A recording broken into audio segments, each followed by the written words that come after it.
Գիտեք, ինչ որ ասում եք, իրապահ մարմինների եւ համապատասխան մարմինների քննության հարց է, մենք էլ իհարկե ականջալուր կլինենք եւ տեսնենք թե ինչի մասին է խոսքը, բայց ես ուրիշ բանի վրա եմ ուզում ձեր ուշադրությունը հրավիրել, իհարկե դա այդպիսի վիճակագրություն էլ չկա, բայց ես չեմ կարծում թե Հայաստանում եղել է երբևէ որևէ նախընտրական process կամ քաղաքական process, որտեղ ասենք օրինակ հանրապետության գործող ղեկավարը կամ հնարավորապես որևէ քաղաքական գործիչ ավելի շատ տեղ է այցելել եւ ավելի շատ ելույթ է ունեցել եւ ավելի շատ մարդկանց հետ է շփվել։ Այսինքն եթե վարչական ռեսուրսի վրա ընդհանրապես հույս կամ հաշվարկ դրած լիներ որևէ մեկը, ինչ իմաստ ուներ այդքան էներգիա ծախսել, այդքան գնալ եւ այդքան իմ հույսը եղել եւ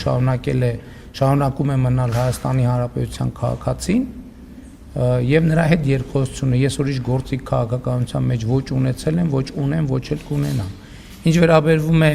պատերազմի եռագլուխ կուսակցությանը, ես վստահ եմ առանց ընտրակաշառքի նրանցից ոչ մեկը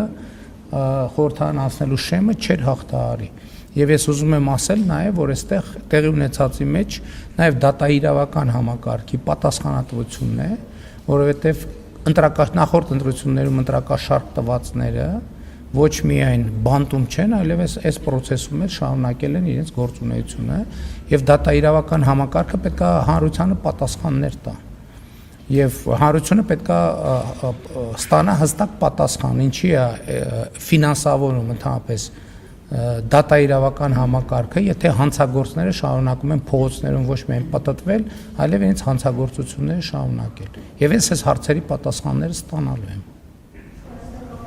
Օրենսդրական փոփոխությունները հանրային պահանջ կա, ակնհայտ է, որ սահմանվի